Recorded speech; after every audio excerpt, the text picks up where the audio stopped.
prideful, proud, abusive, disobedient to their parents, ungrateful, unholy, without love, unforgiving, slanderous, without self-control, brutal, not lovers of the good, treacherous, rash, conceited, lovers of pleasure, for with sound doctrine. For the time will come when men will not put up with sound doctrine. Instead, to suit their own desires, they will gather them in great numbers of teachers to say what they're itching away from the truth and turn aside the myths to the side of myths. But to keep your head in all situations, endure hardship to do work of an evangelist, discharge all duties of your ministry. That's a charge to pastors in this age where it will become easier to. And today, they had a comment. I am not against interracial. As church, we should be against intercultural. To submit to other gods. The Ten Commandments says the reason that they were mad is when we point to Solomon. Solomon began this journey knowing this Almighty God to submit to His wisdom. He was humble. Yet in his old age, as he started to know thousands of women, he was known, he must, this king who had how many wives? Several hundred. Wow, Must have been a good time to live. No? I don't know. All right, Rachel, could that pass these days? There's so many culture of God that we don't understand. We would love to say God is this way now. This, how Rachel believes, in your openness, and you say, my dad is so close-minded. I don't understand him. Why in this time, in the 21st century, how can people think like that? Or do things like that? And you say, if you ever lived in ancient times, the male chauvinism back then probably to have, wow, how can you allow a king to have 200 wives, 300 wives? But the problem was he allowed them to influence him. His love for this world, their beauty, made him compromise his relationship with God. And that's what Nehemiah is rebuking. Not that, hey, my wife married an ungodly man. But instead of being influenced by my culture, I think I wasn't a bad guy. I was, in my circle, my culture of my friends, which you may not know, right? People who were thugs, people who live by a different code. I was a very nice guy, man. 내 동생들 다 챙겨주고, right? I took care of my little brothers, make sure, after a good fight, they have good enough to drink, enough food, whatever it may be. But instead of my wife submitting to my culture, she fasted and prayed over me. She had such an uncompromising love for Jesus that either we were going to get divorced at the time when our cultures collided. Those two cannot mix. It's like oil and water. God cannot exist in the same place with sin. But she didn't mix with me. She didn't say, okay, we'll go drinking on Fridays and then let's go worship God on Sunday. She stood by me when I drank and I was, blacked out. She made sure I got in bed because I woke up, semi-clean. Even sometimes changed, if she could move 200 pounds to put me in pajamas. No? But she was praying over me. She would not, even if I yelled at her, she would go to church while I sat in bed with my hangover. And I had to make a decision. If I am going to stay married to this woman, I am going to have to change my culture. Si que necesita quedar casada con esta mujer que es de Dios, yo necesita dos cosas. Que necesita una separación porque no puede. O que necesita cambiar mi cultura.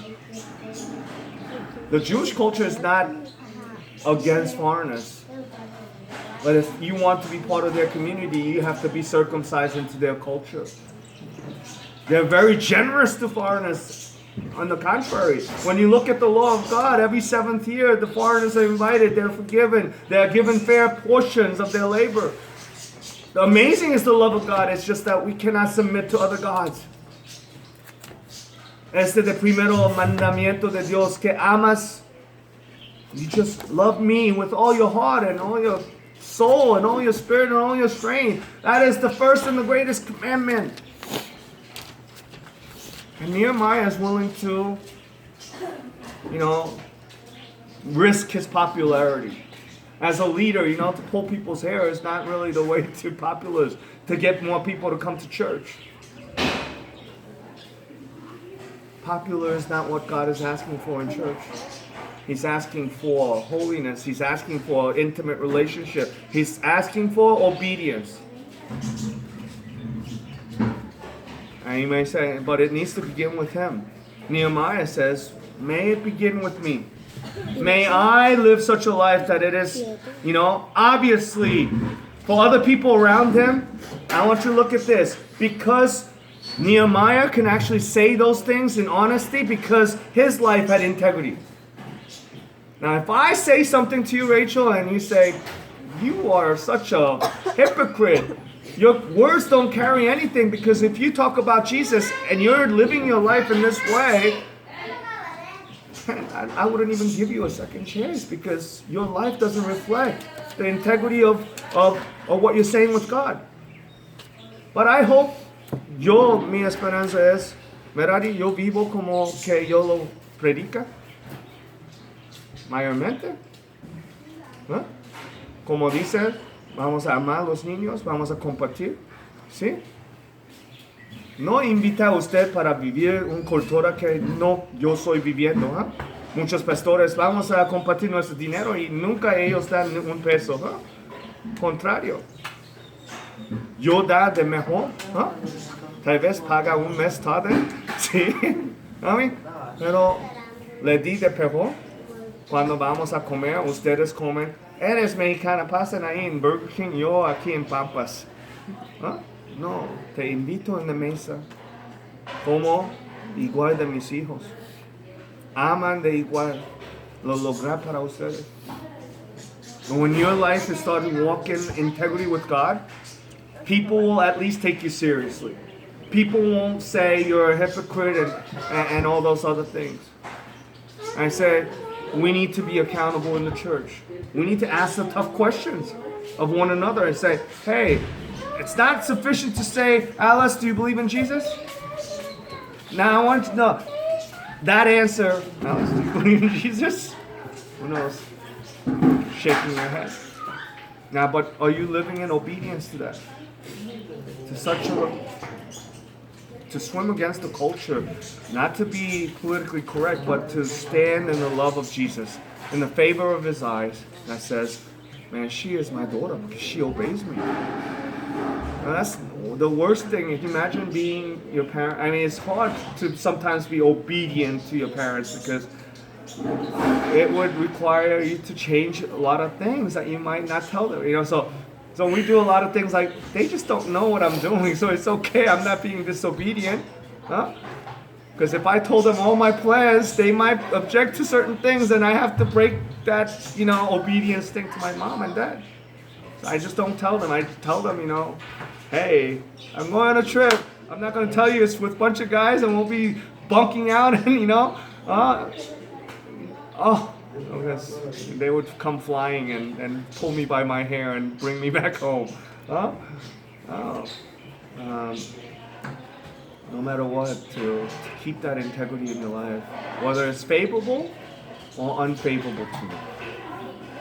And one thing I said, personally, I didn't want to work with my church, KUMCGW. You know why? It's so hard to submit to a committee of people. Huh? It's not easy, right? To submit the idea of a mission. You know, I'm the missionary, and I should have some real decision-making power, and I was releasing that. And once I did, to submit to that, it's the biblical thing to do. The authority that God has placed in my life, whether I agree with them or not. So I lift them up. These plans, this is what I want to do. I want to, build a new bathroom, and it requires this amount of money. I'm not even asking you for the money, but I want to do it. So I want to let you know, can I do it? And sometimes, strangely, they say, no, wait. Well, they say no, but sometimes they say wait. Or they sometimes may say no.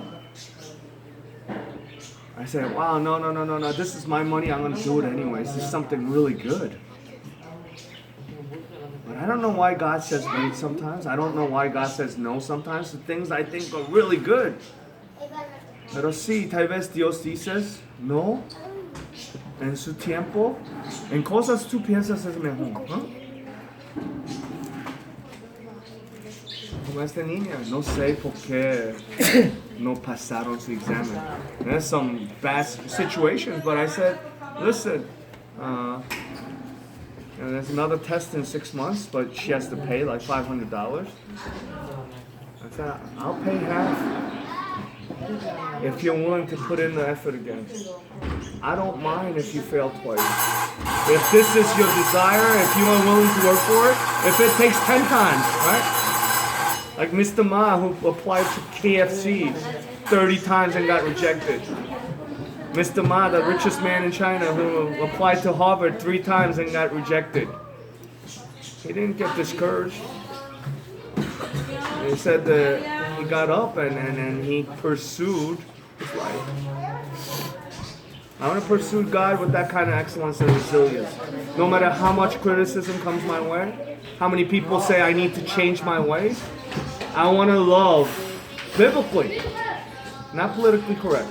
I want to approach you and speak with you in the areas that no one would talk to you about because you're too nice. It's so much easier because, like Rachel said, our church kids are really nice. So what do we teach them? How do we sharpen them? How do we make them stronger? It's like going to the gym and saying, George, why are you here? Go home. You have a sexy body. You don't have to be. You're stronger than everybody here. Go home. You have nothing to work on. No, if I was a good trainer, even if I'm not strong as him, if I'm not good looking as him, I'm going to push him beyond his limits. I'll say, don't stop, George. One more. Pump it up. Right? I'd be spitting in his face, There's nothing more motivating than someone who will push me and unafraid to push me to my limits, to make me better. You don't say to a gym trainer, don't speak to me. Why are you screaming at me? You're politically incorrect. You're paying him to scream at you, right? You're paying him to motivate you. You're paying him to yell at you for, breaking the rules of your diet. Rachel, I can't believe you had a Coke. Oh my God, give me 10 push-ups. Push that Coke off your butt. All right?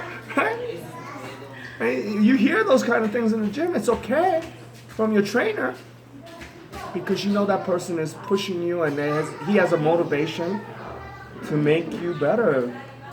If not, he won't be in business, right?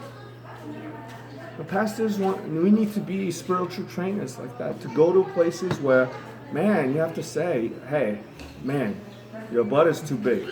We need to do some, Buns of Steel videos. We're going to start tonight, all right? That may be politically incorrect to say in church these days, but we need to say that, all right? I'm not talking about genetical problems. I'm talking about people who let themselves go. If their diets are bad, if their arteries are clogged, we need to say, hey, Hongwon, you can't eat that. Right? You have a heart problem. Yeah? He's sneaking. Don't tell my wife I'm eating samgyeopsal. We can't do that. No. ¿Ah? Así, honestamente, que trabajamos en la cultura de Dios. I wonder what form of religion that people have today. This morning, I want to say maybe it's time. First of all, the greatest faith would be from yourself. You don't need someone to scream at you to say, okay, I need to do 10 more push-ups. The greatest faith is that you look at yourself against Jesus. When you read the Bible, you're so convicted. I say, I'm going to start running today. I am going to follow this plan that Jesus has for me in this training. I'm going to obey. It may take a while for me to get there, but I'm going to start this plan. Today I might only be able to do 1 push-up, but I'm going to try to get to 100. I want to get to the level that Jesus has set for me, for my spiritual body to be functioning 100% for Him. It may take change of culture. It may be very different from what you're used to. When I read the Bible, it's wow. Do I really have to do this? Siempre dijo, no? Many people sometimes get into or the easy way not to play out the year of Jubilee, right? Rachel, what's the year of Jubilee? What's one of the big things that you have to do in the 7th year? Do you know? You don't till your fields. Yeah. And you eat a lot. Huh? You eat a lot. You share What do you do with to foreigners. others? You share with your foreigners and with widows. And you poor forgive. people. Yeah, and you forgive debts. Right. So one of the things that church does is we don't lend money anymore, help people in significant ways because we don't want to play that card, On the 7th year, if you have, in the 7th year of mission, one of the things that missionaries told me, don't lend money to the locals. It will ruin your relationship and finance. I don't find that in the Bible. What biblical principle, when people come in need, you say, no, this is going to ruin my relationship with you, so I cannot lend you money even if I have it. I'm sure if you don't have money, it's not asking you to lend money, but when we're able, right, whether it's $20 or $1,000, there's nothing in the Bible that says be careful of financial relationships because you'll ruin it. People come ask for money, lend it, but don't have this need to pay you back. Don't be usury, charge great interest. There's a lot of biblical principles about money, but it doesn't say be stingy. No? So I followed that plan. On the 7th year, I looked at my spreadsheet and I had over $20,000 lent out to locals. That's a decent amount of change, isn't it? For a man who makes $27,000. And the 7th year came. We're in the 7th year, the year of Jubilee.